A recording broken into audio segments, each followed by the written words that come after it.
is Melissa Giroux. I go by she, her, hers. I'm multiracial, Black, white, and I'm a co-founder of Embrace Race. And I'm Andrew Grant Thomas. I'm also a co-founder, identify as Black or African American, he, him. And we are delighted to have you here. And I have to give a quick shout out to our first staff member besides ourselves, Christina Ruzinski, who is awesome and probably watching now. And she's awesome not only in that first, you got to give the first staff person love way, she is awesome, period, in every way. Delighted to have you, Christina. Yay, Christina. Okay, so Embrace Race, in case you don't know, is an organization, a community that supports adults to raise and mentor kids who are informed, thoughtful, and brave about race. And this conversation fits in really well. I was talking to, some of you may have been on with one of our guests, Anatasia Kim, Dr. Anatasia Kim, before, and I was talking to her about possible webinars, and she brought up microaggressions, and I told her we've never done one on microaggressions, and she said, really? It seems like you would be all about microaggressions, which of course we are, or they come up a lot, but we haven't tackled it directly, in part because they're really messy, microaggressions, and I've committed microaggressions, I can continue to commit them, and probably often when I don't know, and they've been committed against me, and so they're really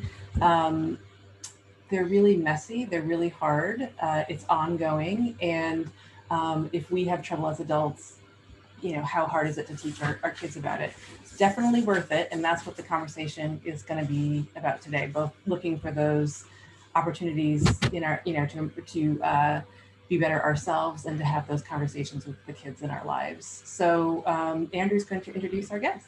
Yeah, not surprisingly, we got a lot of questions, a bigger number than usual, questions from you, the registrants.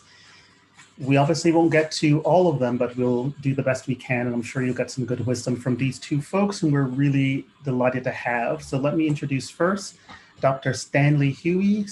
Stan goes by Stan. He is an associate professor of psychology at USC with a joint appointment in American Studies and ethnicity. His research focuses on reducing disparities in behavioral health by optimizing treatments for high-risk populations, particularly under-resourced ethnic minority youth. As a licensed clinical psychologist, Dr. Huey has extensive experience treating trauma victims and youth with behavioral problems. He consults in areas of diversity and cultural competence, evidence-based treatment, parenting, and parent training. Welcome, Stan. And I also want to introduce Dr. Anatasia Kim, who has been with us before, was awesome. We immediately look for opportunity to get her back. Dr. Kim is a professor at the Wright Institute in Berkeley, California, and a cognitive behavioral therapist. Her primary areas of interest are child, adolescent, and family development, and minority mental health.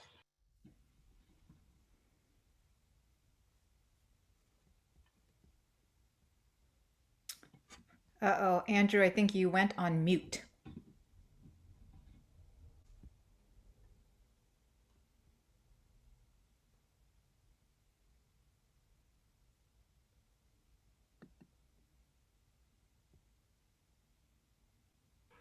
Thank you.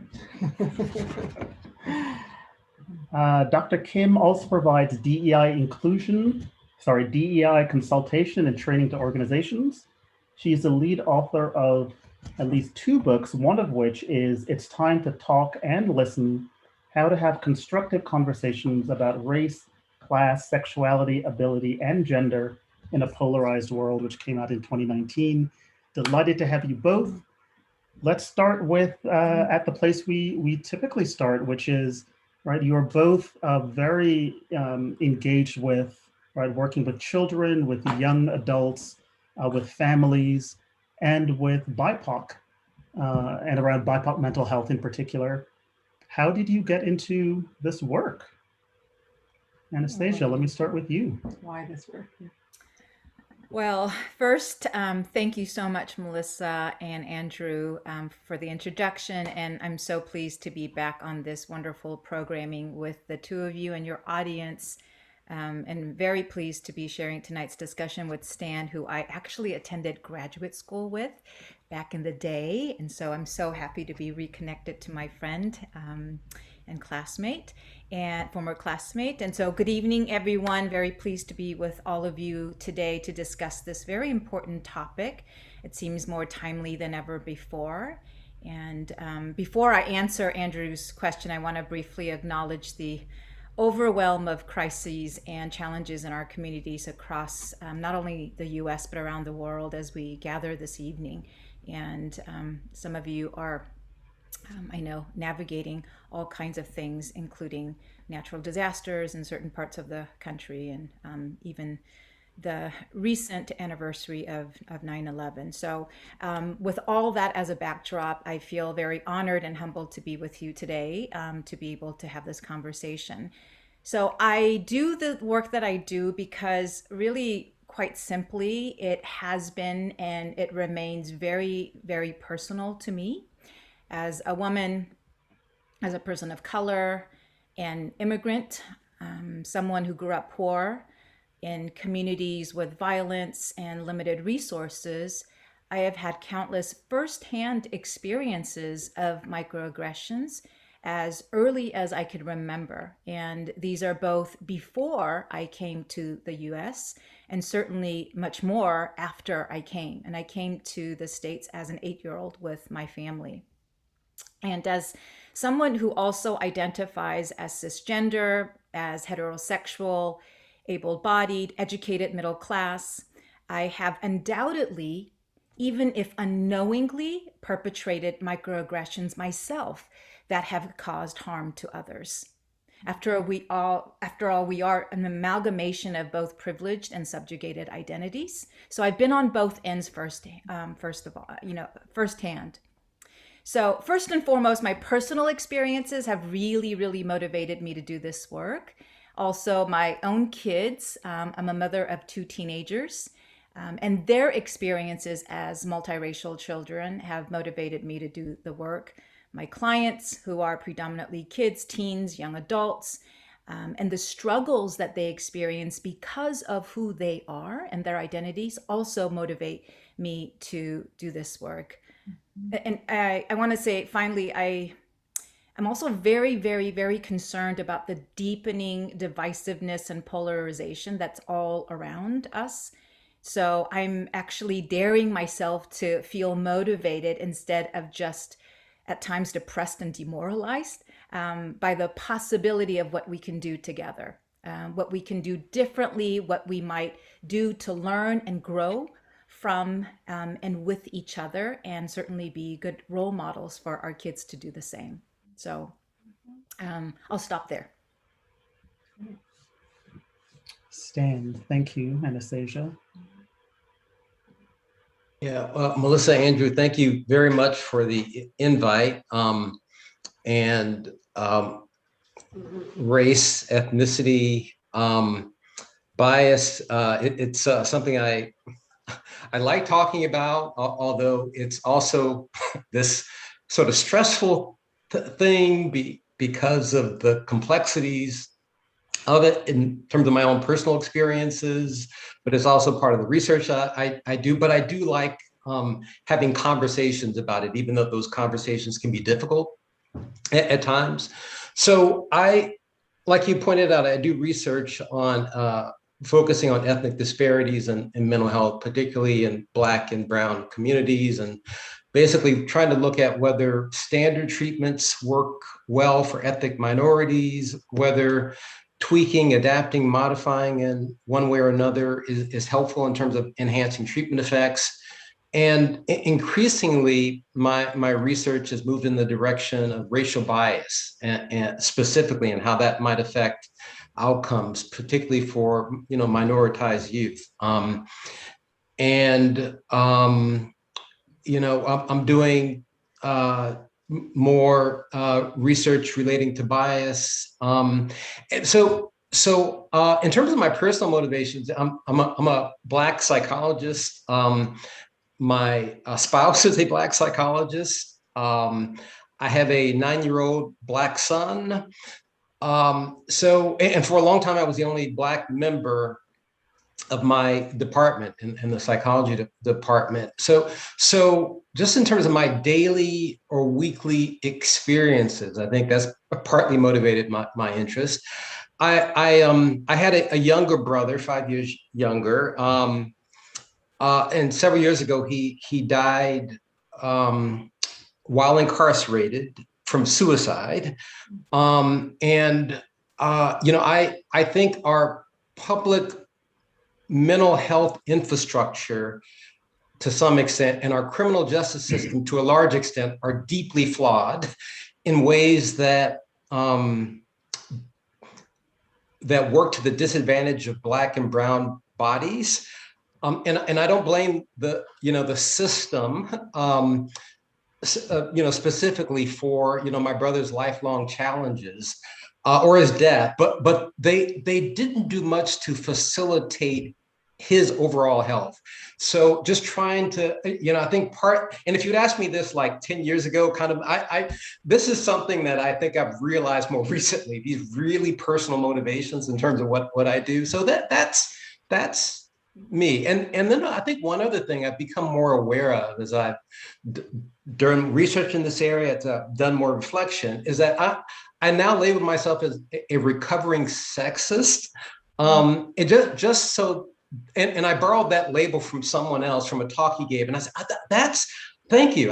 So now I use that term just to highlight that it's a process for me too, in this one domain, as a male in a male-oriented society, to sort of at least be aware of my privilege, and particularly given that I have a lab full of women, I need to keep recalibrating and rethinking about ways that I might contribute to certain social equities out there. Yes, and let me say, first of all, thank you so much for that last point, that you as a recovering sexist, right? It's, and Anastasia, you also acknowledge that doubtless you committed microaggressions. Even that much is hard, right? Even for those of us who know that, of course, we have. To acknowledge even that, especially in the present tense, right? I am this, is really difficult. Thank you for doing that, and condolences on the loss of your brother. That's obviously, that's a big thing. So just thinking about being the only Black person in your department previously, just made me immediately. I went to Sandra Oh and the Chair. I don't know if you all have been watching. Yeah, amazing, right? She's amazing. But it was really just woo. But I wonder if we could get into the nitty gritty of microaggressions. And Stan, I'm going to start with you. If you could define what a microaggression is, and maybe talk about what that means in the context of families and kids. Sure. So, there are lots of definitions out there, but I tend to describe as these subtle insults, slights, problematic statements, typically directed at marginalized groups, typically based on race, ethnicity, gender, and the statements or actions are often ambiguous enough to elicit plausible deniability. So if there's confrontation or trying to call someone out on it, it can lead to a denial that there was any ill intent. Now I don't think that's a defining characteristic of a microaggression, but I think it's a common characteristic. And the other interesting thing about microaggressions is that we're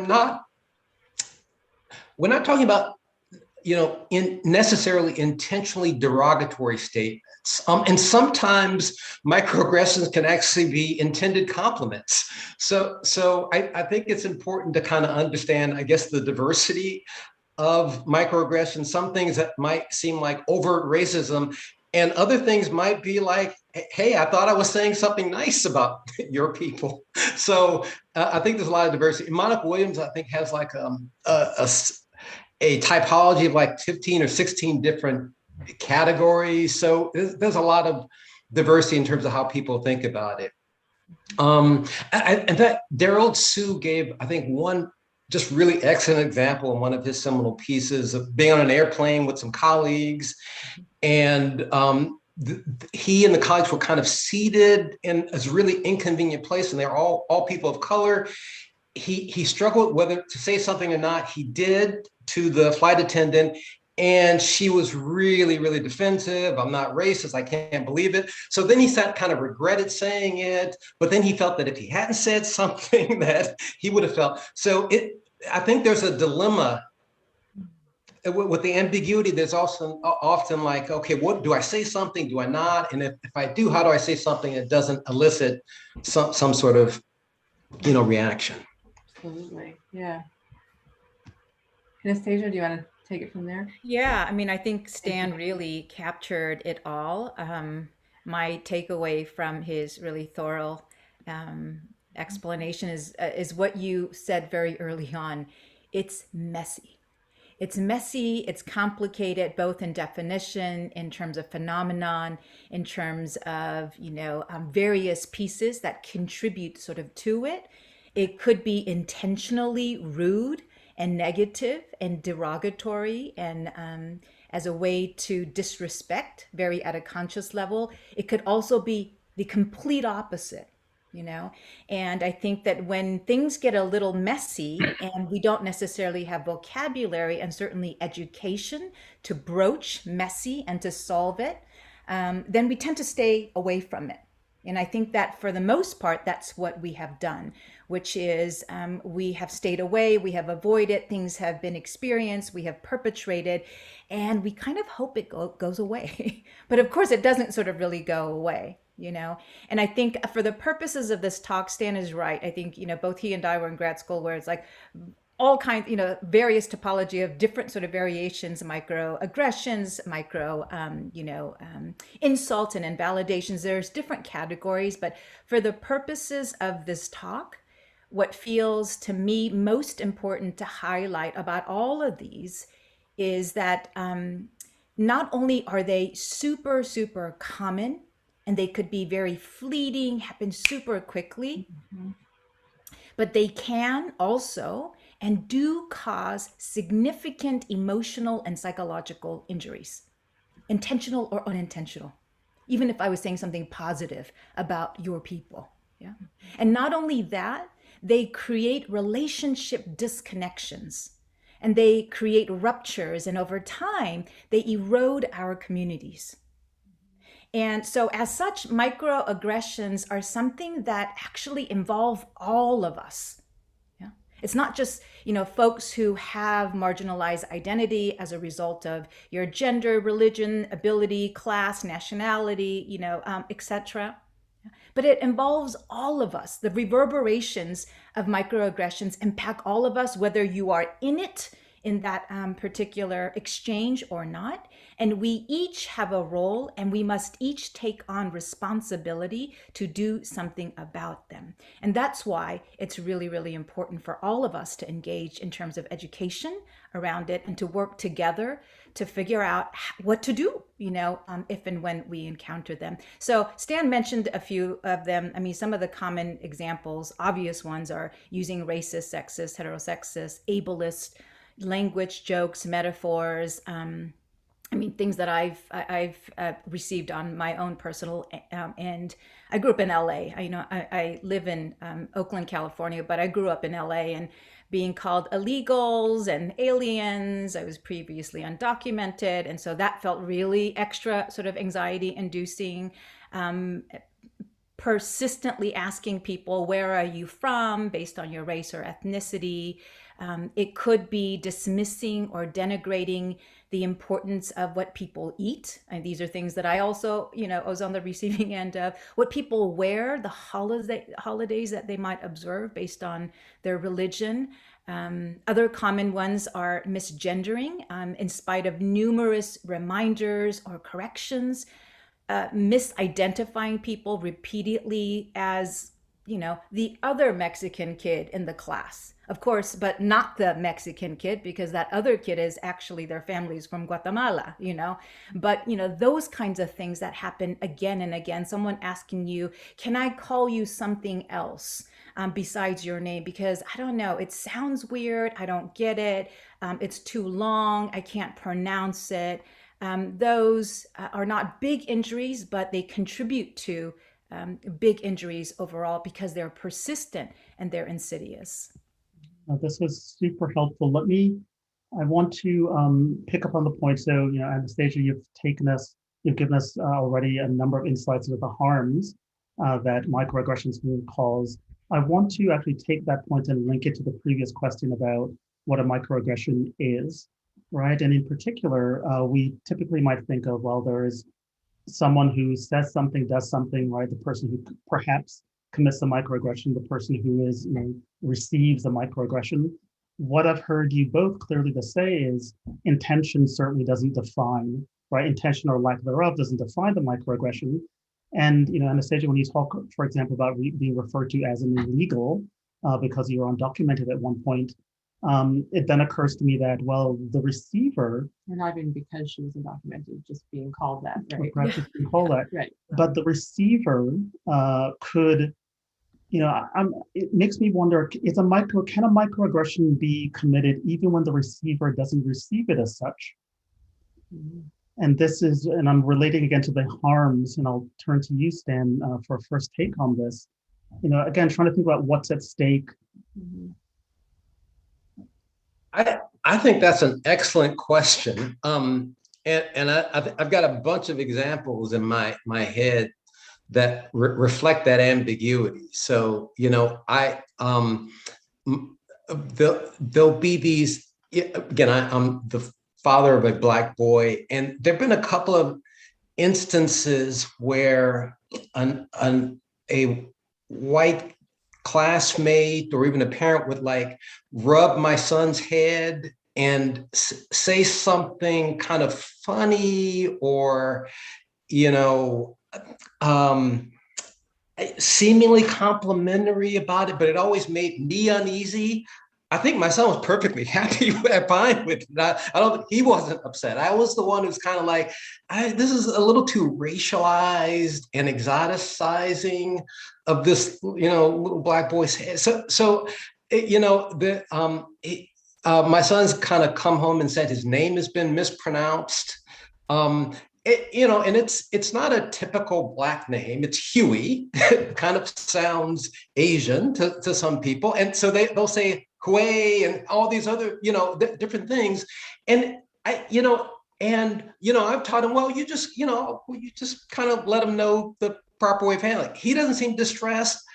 I'm not terribly distressed about it. It seems like an honest mistake, but in another context, I could see it being, a microaggression. And there's certainly other cases where, folks at the school with, more traditionally Chinese names, first names, a few kids that we know with traditional Indian names, they encounter having their names butchered all the time.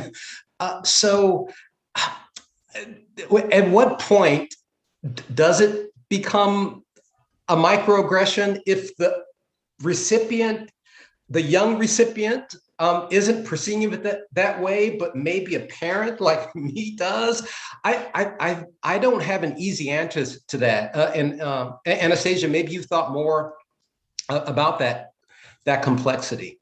Yeah, I think it's a really great question, and I love your examples. I'm sure the four of us, the folks who are on this call, could probably come up with at least one or two very complicated, yeah, but that was just my friend, and that wasn't anything. Why are you tripping, Mom? Which is what the response I typically get from my kids, right?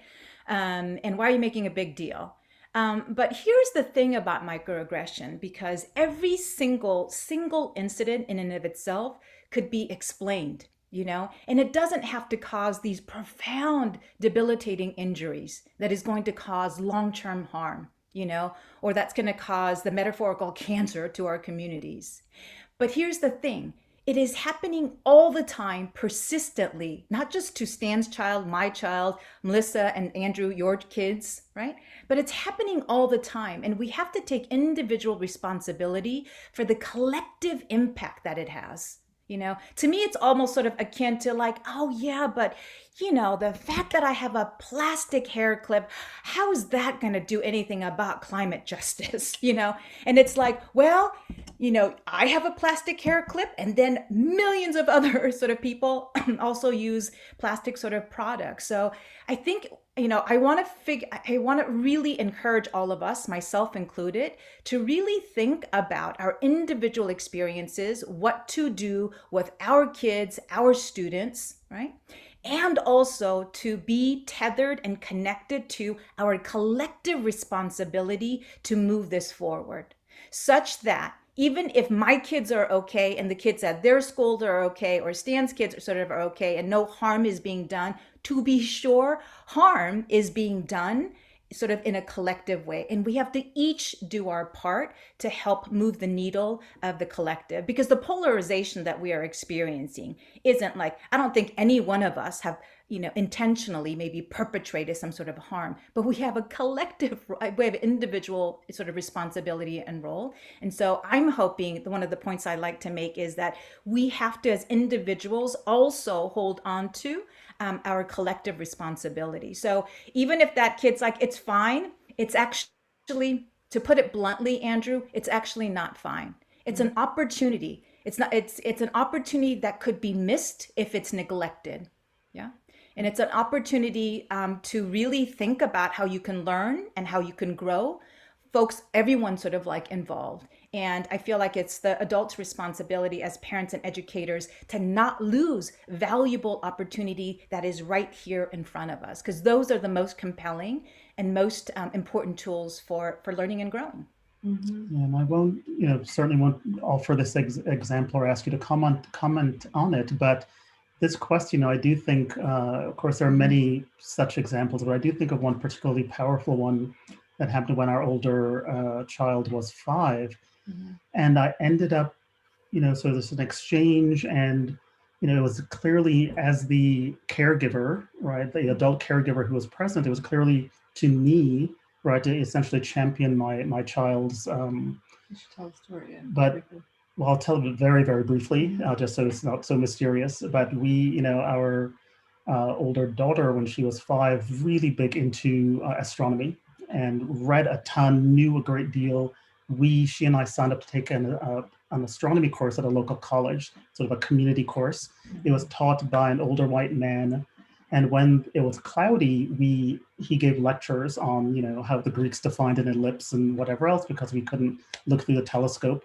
And repeatedly, there's only one other child in the class. There were 10 adults, 2 children. The other child was 7, Asian American boy, who the instructor kept bringing up this young man, right, this boy, to participate in the demonstrations, and kept referring to him repeatedly as a scientist, right? And this is something that neither the boy nor his mom ever claimed for the child, right?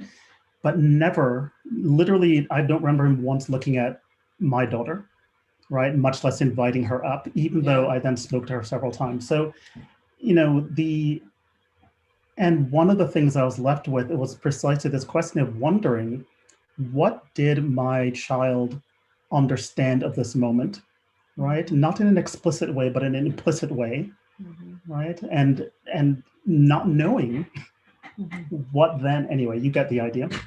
Yeah. Well, she did say, I'm a scientist too. She said, I'm a scientist too. Love it. Anyway. Yeah. So I do wonder, I mean, in your case, you challenged the instructor and he was not changing. So we have a lot of questions, maybe we should get to them, about challenging, you know, just the complexities and the challenges of countering microaggressions in when we commit them and when they're committed against us or kids. A lot of questions about kids. So I wonder if there's, I mean, again, because it is messy, I wonder what the general, and I'm going to start with you this time, Anastasia.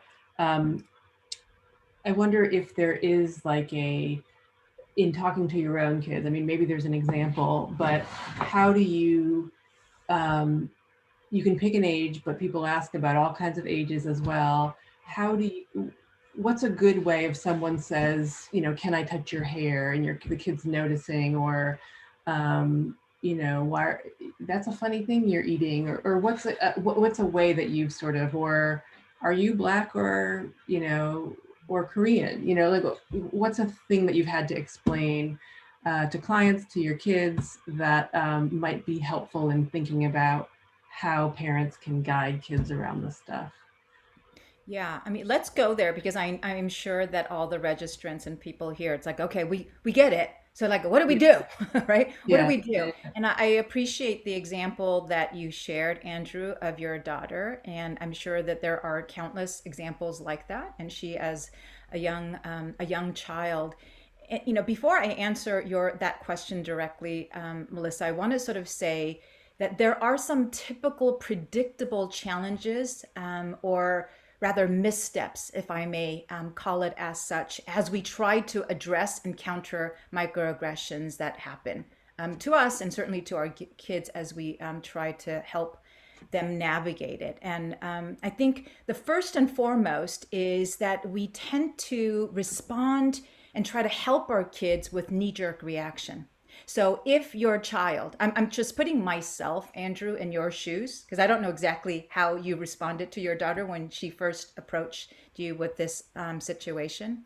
So if it was my child who had come home and told me, you know, wait a minute, I'm there, the teacher never calls on me, always calls on this boy, this Asian boy, and scientist, but I'm never called a scientist, never called on, and says something sort of to that. I think my immediate human, not my child psychologist, but my immediate mama bear reaction is like, what's his name? What's his classroom? Where do I find him? Yeah, where's he at? What's his number again? Like, you know, what time do you get out? And I mean, like the mama bear instinct really would come in, because I'm a mother first and foremost, and I am wired just as the parents, and you know, who are sort of here, is to go into that protective, you know, mama bear, papa bear sort of mode. Yeah.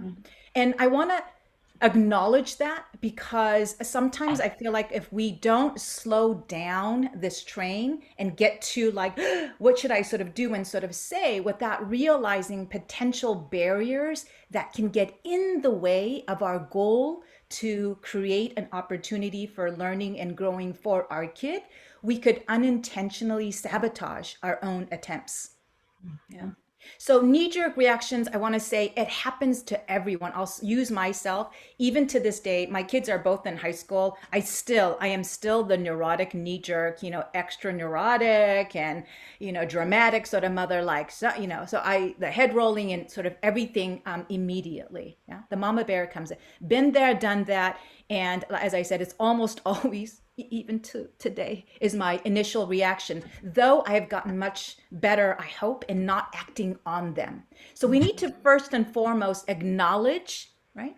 And also identify the strong emotions that come up within us as adults, as instructors, educators, as parents, you know, for our kids, because that can prove to be a really significant, if not a debilitating challenge that gets in our way of trying to cultivate a really learning and teaching and growing moment. Okay. That's so real. Yep. Yeah. And then the other thing that I think we often do, myself again included, is that we get very, very rigid, you know, in our options. So Andrew, going back to your daughter, it seems like there must be a right thing to do and a wrong thing to do.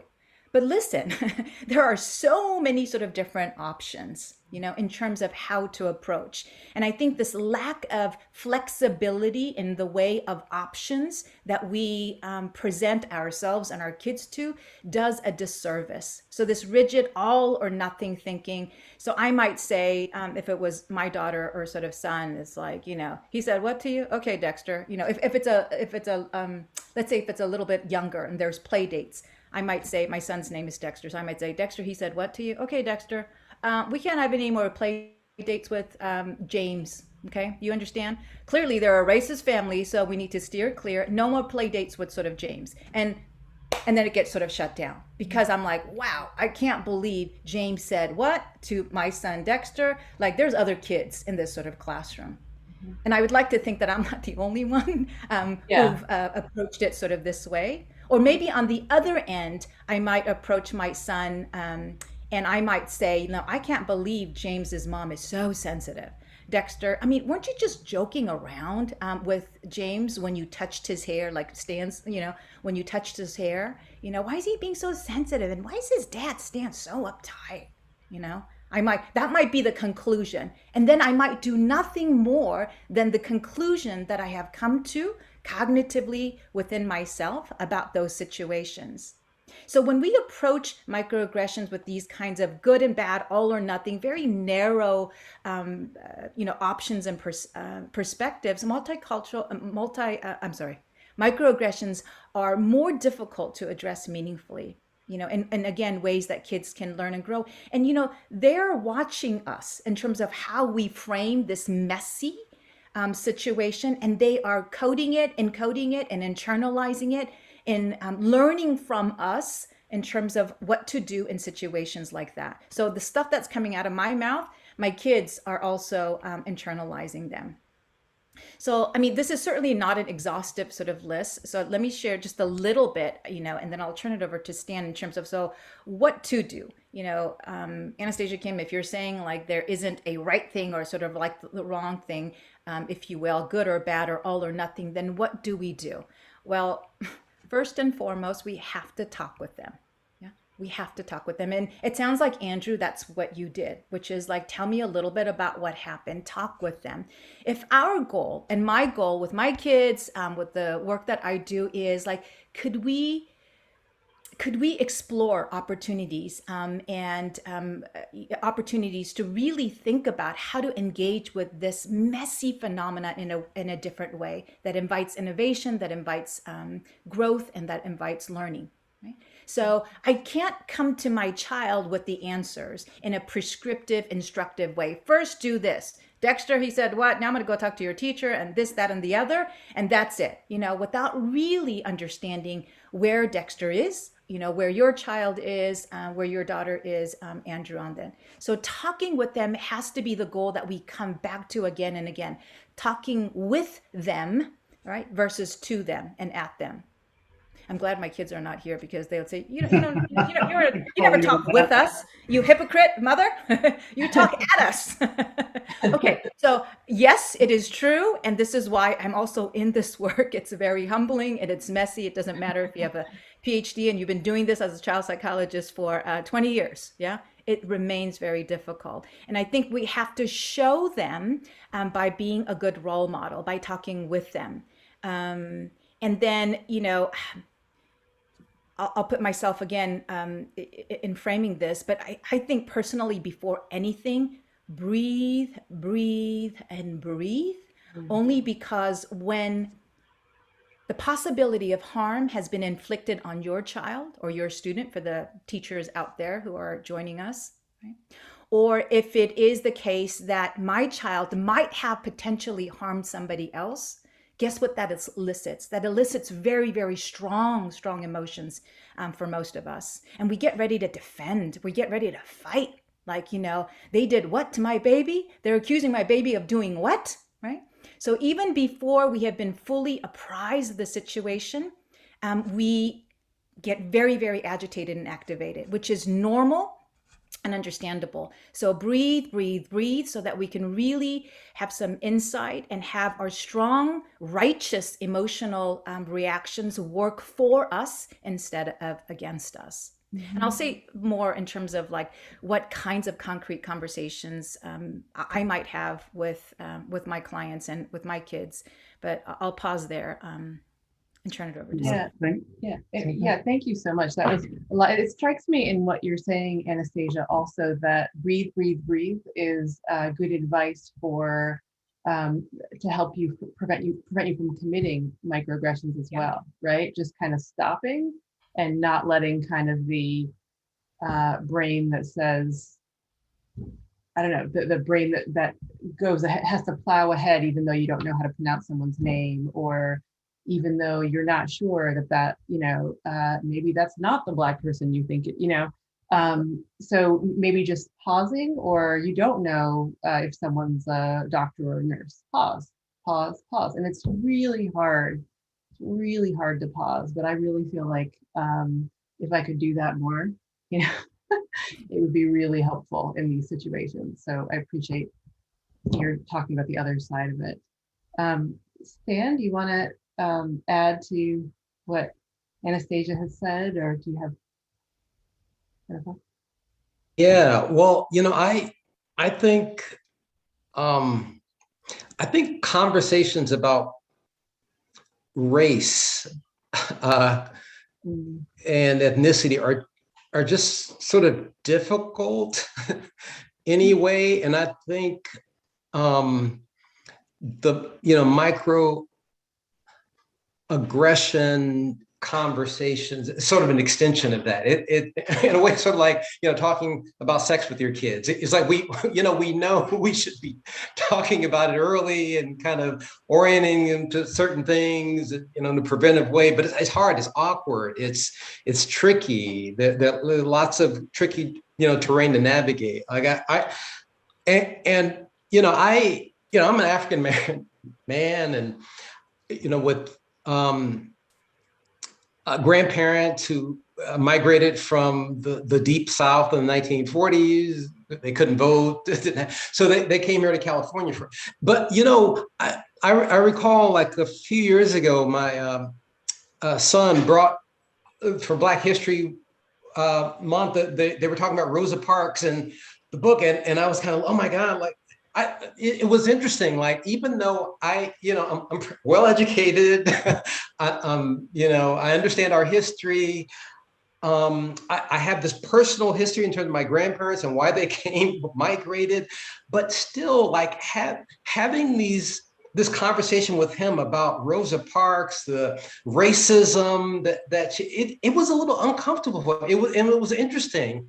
Given me who I am, it was not an easy thing. And so I imagine that, given this larger colorblindness ideology that's kind of out there in the ether and the air that we breathe, and if you have a certain demographic, then that's sort of like this ideal in terms of interacting with other folks.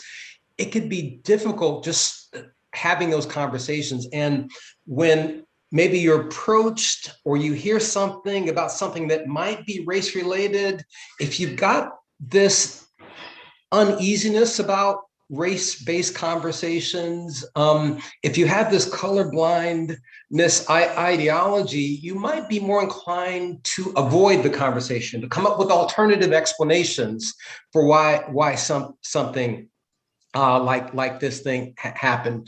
So I think the one of these kind of overarching recommendations is, given how clear the science is in terms of things that we notice about people, whether or not we want to. We notice gender, we notice race, we notice age. These things are very salient. Very young kids are able to make these distinctions. They notice them, they differentiate, they form friendship groups based on these things. In ways that us adults sometimes are kind of concerned about. Like, I'm concerned that all of his friends are boys, for example. The birthday party, only boys are invited. But these natural groupings kind of happen, and we need to think about having conversations, talking about these things, having open dialogue with our kids when certain things happen, and trying to be comfortable with that back and forth, and understanding that we're going to make mistakes at times in terms of the advice that we give, kind of to Anastasia's point, that these aren't going to be perfect conversations. We'll likely get better at it along the way. And even folks like us who are trained in child psychology, and we think a lot about this stuff. We do research. Anastasia, she writes books about it. We don't get it right all the time. And that's because there often isn't a right way to deal with it.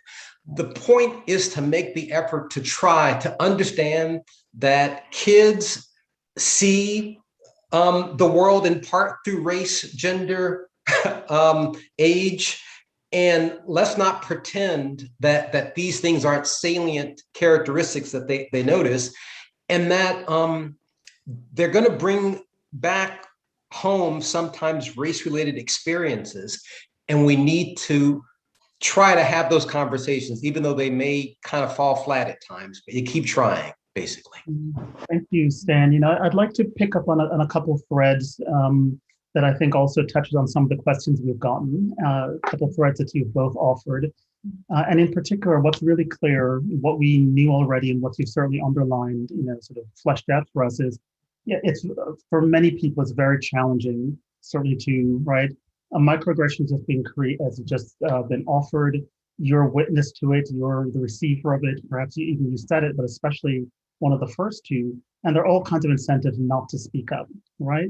Mm-hmm. So in the case of any parent, any caregiver who has gone in to engage a teacher with some concern that affects their child, is worried perhaps that the treatment of the child will change, right, if the teacher responds poorly. Certainly that was my concern in the example I offered. You worry about rupture, to use a word that you used, Anastasia, and then in a video I saw of yours talking about microaggressions in the context of therapy on YouTube. What I think we talk less about, although certainly you've both started to do this, is what are some of the incentives to engage, right? Since Anastasia, both of you, and perhaps you in particular, are saying we need to engage, right? I'm talking again now about engaging the person who you think might have committed a microaggression against you. We need to do that, even though it's often hard, it's uncomfortable, Stan, as you're saying. I wonder if you can just spend a moment, and again, this does refer to some of the questions, saying even a bit more about the upside of engaging. So we fear, rupturing the relationship. We fear, some sort of bad rebound with respect to our child, whatever it may be. But what's the upside? Again, that should, with which we should gird ourselves as we say, I'm going to do the courageous thing. I'm going to take this on. I'm going to have that conversation. The beautiful struggle, right? Yeah, that's right. It is a beautiful struggle. It's really sort of well said. The incentives are both obvious and not so obvious. The incentives are concrete and obvious in the fact that if we're talking about historical systemic sort of racism, we are all living, if everyone is logging in and connecting from the United States, we are all living in a nation that is birthed on the backs of against the backdrop of genocide, of slavery, of violence. That is our collective history. I do family therapy, right?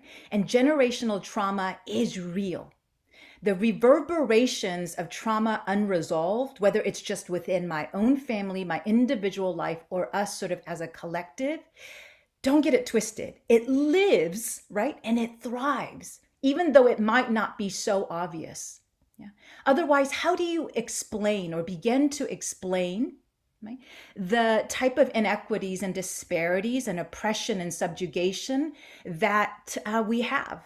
The law is a very, very blunt instrument. It's against the law to discriminate based on gender. I mean, this is not true of many places around the world, but here in these United States, against maybe gender and sort of race and sexual blah blah blah blah. And just because it's against the law, it doesn't mean people do it, right? It doesn't mean that people don't sort of discriminate. So, and harm is absolutely sort of done. Maybe not legal violations, but harm in a really spiritual, psychological, emotional sense is absolutely inflicted, right? And we do the inflicting. So the individual, I think about this work really as a spiritual one. I do it because it's personal. I do it because it feeds and fuels my soul. When I'm presented with the opportunity to choose courage and to choose bravery instead of fear, that is an opportunity for me to become a little bit more healthy, a little bit more happy. And in turn, right, then for my kids and other sort of people around me to also see a model and for us to be able to sort of do it together. So to me, it's a very, very spiritual endeavor. I mean, there's so many, companies and initiatives that tells you if you do X, Y, and Z, you're going to be so happy. There's a hell of a lot of rich people who are really, really unhappy, really, really, really unhappy. Yeah. So if you are driven by this, of this work purely for selfish reasons, forget your kids for a minute, forget the kids, let them fend for themselves. But if I am in this for purely like my own salvation, my own opportunity for liberation and freedom and sort of like happiness, when I address instead of ignore, push away, deny, sweep under the rug, the microaggressions, when I choose to stay and to brave the storm of looking at some of my own painful emotions, and also the messiness and discomfort around connecting with someone else who may have harmed me or I might have sort of harmed, I am choosing courage. I am choosing a road less traveled, and certainly, right, that has an opportunity for us to be able to have a better chance at even our own self-driven motivations and goals. Yeah. So, whatever your thing is, choose it. Yeah. But it has to be yours, and it has to be compelling enough so that you could do two things. Number one, have stamina. Don't be so deluded into thinking that if you just do it once or twice or just with my kid, we're good. Yeah. That's sort of akin to like, I'm going to do my thing over here in Oakland, and I'm sure climate change is going to be, the air is going to be really great right here, right? It just doesn't sort of happen like that. Yeah. So stamina, be in it for the long haul. Yeah. I can't just I'm going to be just like super fit and eat super healthy this weekend, right? That's good. I might be super healthy this weekend or even for a week, but physical health, right, is also a lifelong endeavor and sort of a lifestyle. So stamina. The second thing is to be brave. Yeah. This is the thing that I tell my students, my kids, like, dare and have the audacity to do something that really scares the heck out of you, that makes you feel uncomfortable, because only then do you know that you are experiencing something different that gives you an increased capacity to be able to learn and grow. Like all the teachers out there, if you are a physical trainer, if I stop by the time that I'm like, oh, I don't know, my muscles are starting to fatigue, then I don't know, I'm not really going to get to a particular sort of level of strength, right? And flexibility. This is in many ways no different. So have stamina, have courage. Whatever you feel comfortable, do the opposite, as a general rule of thumb. That's my personal practice. I love that. I love that. So if we take that and modeling that is important. If we take that to some examples in the questions about what's happening to kids, there was an example of someone whose Black 8-year-old daughter lives in a white neighborhood and goes to white school, mostly white school. And deals with microaggressions from her peers and her teachers, like touching her hair or referring to her as chocolate milk. So I don't know if this 8-year-old, how we don't have more information. So we don't know whether she's brought it up, probably has if it's happened, she's 8 and it's happening in school, how she feels about it. But given what you were talking about, stamina and courage, I love that, because if you just want a quick solution and like, give me the 3 guidelines, it's not going to happen with a lot of this stuff because it's so complicated, contextual and all that. But how can we prepare our kids? Like, what is the way that we talk to a child, or what is the relationship or environment we create to let our children, to enable our children to grow in the beautiful struggle, right? To be fed by to feel better in the end, right? And to treat other people better and see themselves, hold themselves in higher regard because they've struggled. It's a long ass question. But yeah, Stan, what do you think? Well, I think that's a great example. And I think, you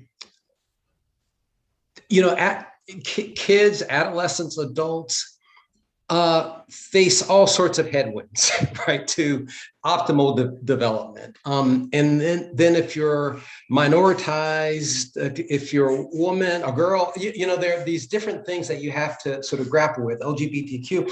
So, you know, the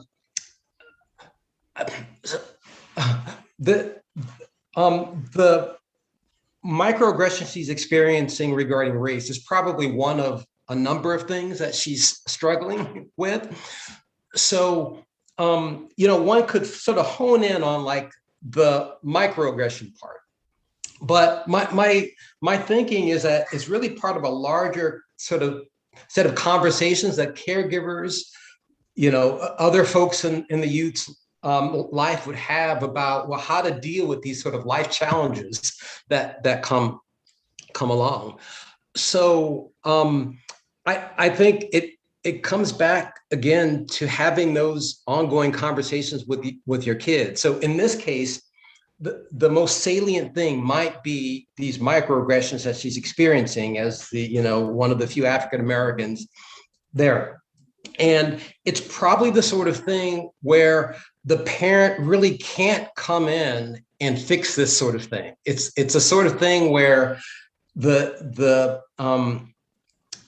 child probably needs to sort of figure out what she's going to say, what she's going to do when this sort of thing comes up, what fits with her personality, what's her tolerance level.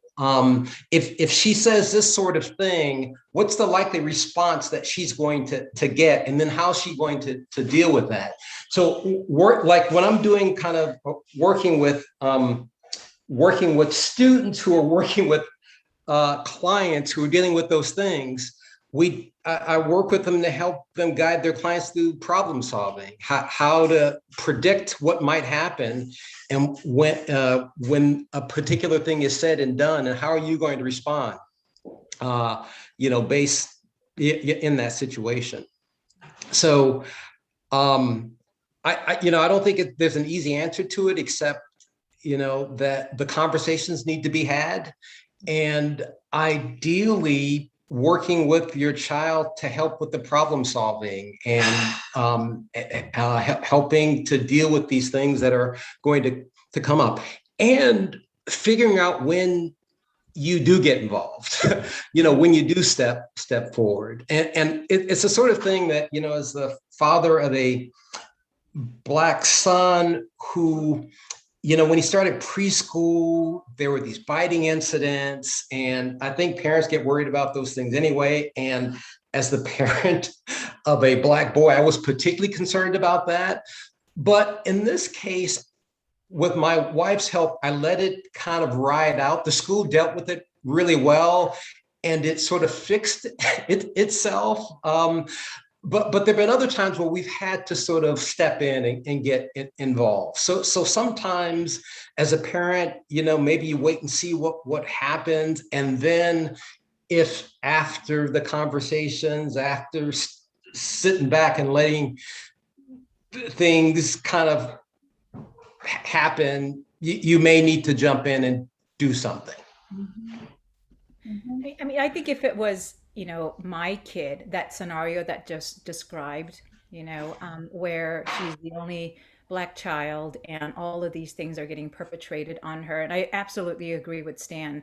The answer is conversation, talking with your child.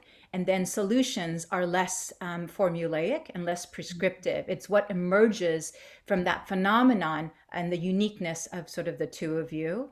So if I were to, I'm going to just insert my daughter's name, I might sort of say, in that situation, like, so I heard, and maybe my daughter doesn't even bring it up. Maybe I hear from the teacher or from another parent, or maybe I observe it. And so I might sort of say to my 7 or 8-year-old, I might say, well, you know, this is what I heard. I wanted to sort of bring it back and check in with you. What do you think? What's your take on what's been going on? Yeah. And then getting her to really open up about her perspective. Why is this important? Because especially for someone, especially a young girl of color, especially for this young Black girl, it really communicates and privileges and centers her experience. You are not telling, but showing her your perspective, your experience, your take on what happened really matters. And for kids and for people with marginalized identities, that's particularly really, really important. Yeah. And then I might sort of say, oh, Serena, why do you think that happened? Why do you think all these, your classmates are touching their hair and everyone is doing it and no one's sort of standing up, sort of, why do you think? And kids are amazing because even 2 or 3-year-olds will have a hypothesis, sometimes a little bit off from sort of reality, but they will have hypothesis, they'll have an understanding of how they're making sense of what goes on sort of around them. And to be able to give this young girl an opportunity to really bring that to the surface, I think is really, really important and can be really empowering. And then I might say, like, why do you think the other kids are doing that? You know, in this sort of kids, what's your take on why they're doing it? And she might say, my daughter might sort of say, no, I think they're just, I don't know. I think they think my hair is really cute. I think that they're whatever. I think actually my friend said they really like chocolate milk and that's why they call it. And that's a sort of a really cute name, you know? So it might sort of be that. And I'm like, well, do you think what else? And if I feel like my child is sort of missing it because of lack of experience or sort of other things, I'm like, that's interesting. You know, the other thing I was thinking was this. You know, I wonder if they really don't mean to be mean to you, but I wonder if they are sort of saying like you are different, you know, and I wonder how that makes you sort of like feel, you know, have you experienced some of that? I might do this as a therapist also. So really, again, centering and empowering her voice, her experience. And then finally, what do you think you want to do about it? And so the solution and the answer, I think whenever possible, if it could be child driven, and I'm talking about even for a 2-3-year-old, you know, like, what do you think? It might not be a viable solution or a way to sort of approach it, but it gets them the opportunity to really think about it. It gets their cognitive juices sort of flowing. It really privileges what they're thinking, what they're feeling, for you to be curious about, where did you get that idea? How come you do feel that way? That becomes the breeding grounds for a different kind of an experience, including opportunities for learning and growth to happen. So that's how I would approach it. And certainly if there is something that needs to be addressed by an adult, you know, then that's where the adult sort of comes in. Absolutely.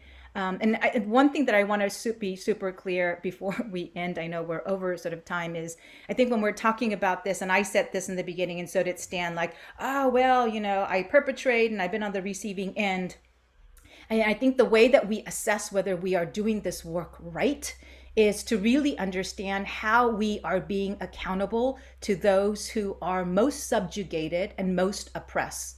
You know, so it can't be the people in the privileged sort of position with privileged identities. I did that great. I think this program at our school is going really fabulously, you know, like whether something that you are doing as a community, as a family, as just a parent and a child pair is going well, is when we are able to center and empower and privilege the voices and the experiences of those who are disenfranchised and are marginalized. And it is up to them to say, you know, whether they are feeling less harmed. So I just wanted to add that, because that's I think power and privilege is really, really important. That's I actually want, Yeah. No. Well, I want to just piggyback really quickly on that, because I think it's an excellent point. So there is a part of me that's ambivalent about necessarily putting the onus on kids all the time, particularly when they're in a relatively disempowered position. And I think about my own situation, and I mentioned before that I'm a recovering sexist, and I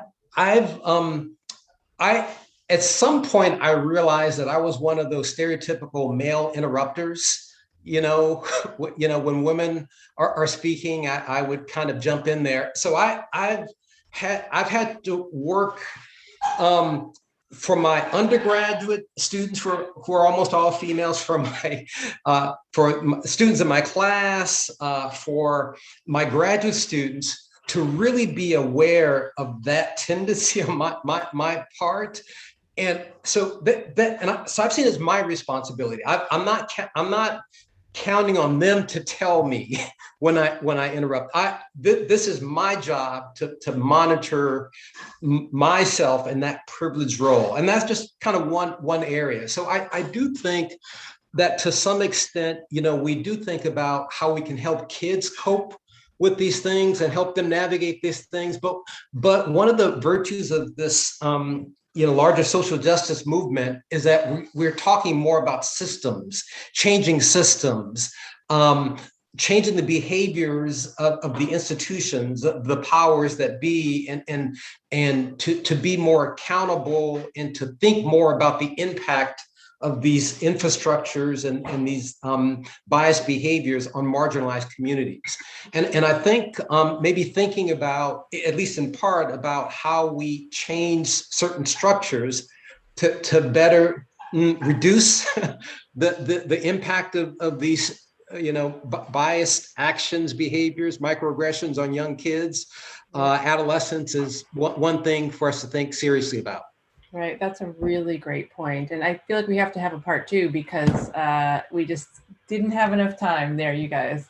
That was really beautiful. I love your interaction and all the questions from everybody today. Thank you so much. I know we didn't get to most of them. But again, we'll have to have you guys on again. We really appreciate it. And everyone will send you the video and resources that were shared. And if perhaps there'll be more to share. Thank you. So Stan and Anastasia, thank you so much. Really appreciate it. Really wonderful conversation. Thank you for the invite. I appreciate it. Loved it. Take care, folks.